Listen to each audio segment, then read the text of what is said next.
তুই এত দৌড়ালি কেন? হ্যাঁ, আমি কি এই বয়সে তো দৌড়াইতে পারি? তুই পলাইছিস কেন? হ্যাঁ, পলাইলে বাঁচতে পারবি? রমজান আমার বাপরে মাইরা আমারে বিয়া করছে, ওর বাইরে মাইরা ওরে বিয়া করছে। এই এলাকায় থাকতে হইলে রমজান রে বিয়া করতেই হইব। চল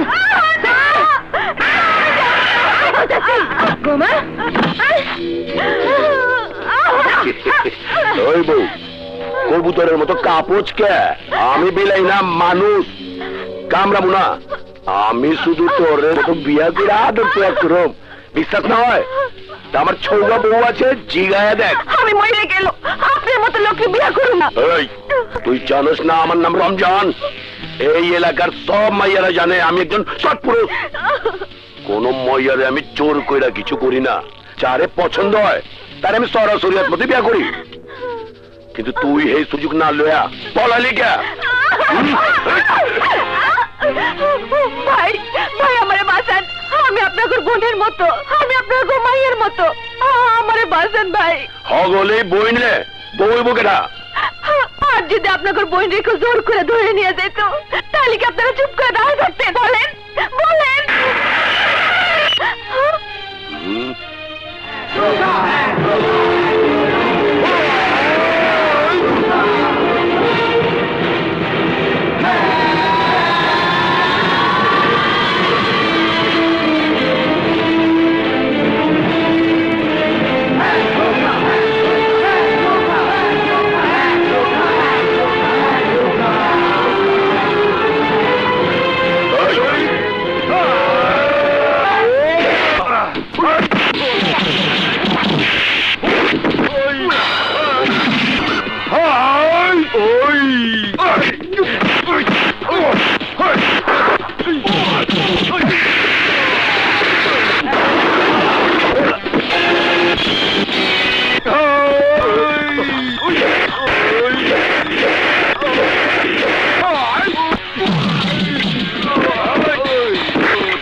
আসুন আসুন ইন্সপেক্টর সাহেব।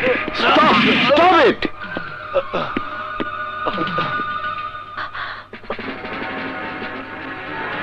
ইন্সপেক্টর সাহেব, এই রমজান আমার রুবিকে জোর করে বিয়ে করতে চেয়েছিল।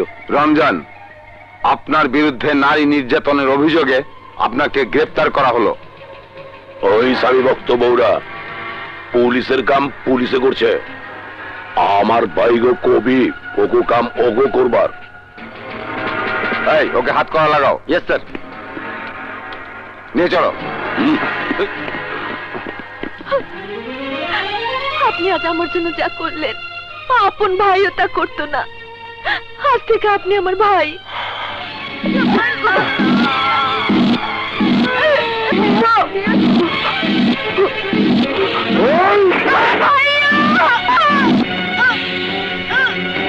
ভাই, আপনার ঋণ আমি কোনোদিন শোধ করতে পারবো না।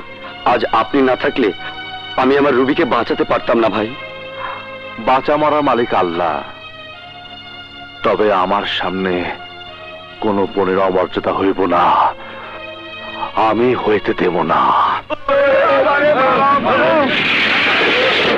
দোকানপাট সব বন্ধ কর।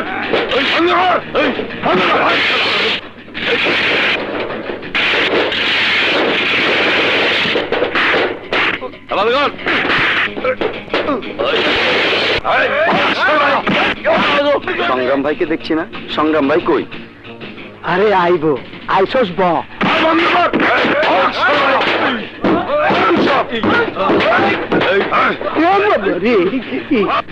খবরদার, কি হয়েছে? এই, কি হয়েছে? তোর কারণে আমার ভাই জেলে গেছে।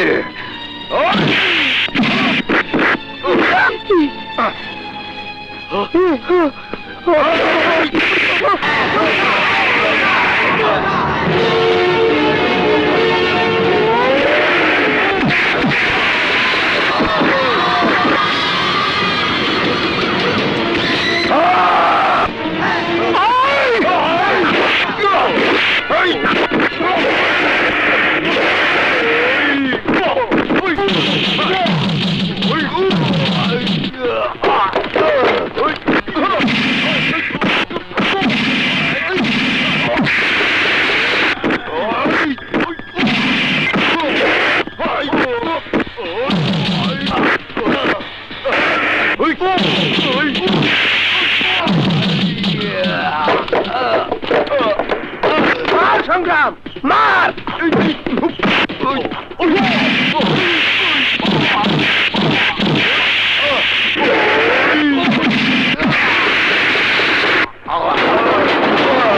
মারেন সংগ্রাম ভাই, মারেন।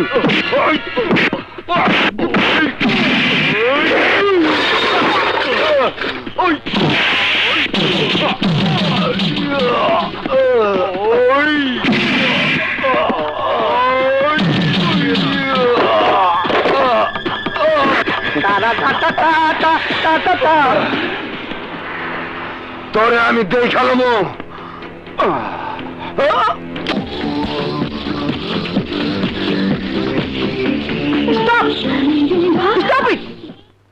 এসব কি হচ্ছে? এটা কি লেখাপড়ার হোস্টেল নাকি নাচ গানের আসর? সরি ম্যাডাম, ভুল হয়েছে, আর কোনোদিন এমন করব না।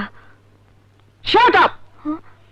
এই হোস্টেলে তুমি আসার পর বহুবার তুমি সরি বলেছো, আর আমি মাফ করে দিয়েছি, কিন্তু তুমি বারবার অপরাধ করবে আর আমি মাফ করব, তা হয় না।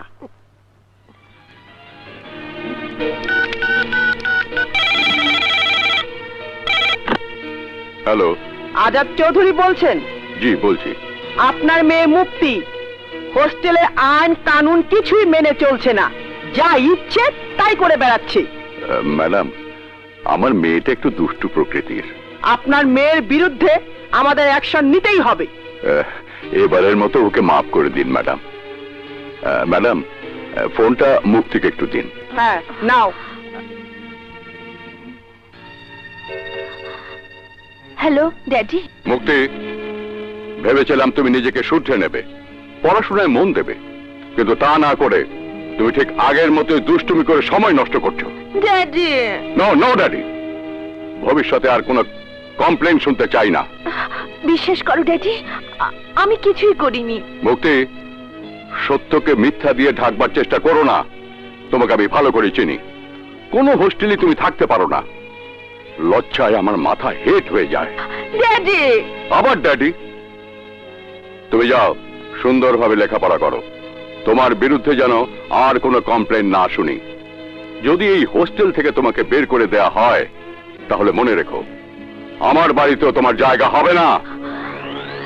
এই নিন ম্যাডাম। এবারের মতো আমি মাফ করলাম, ভবিষ্যতে মনে থাকে যেন।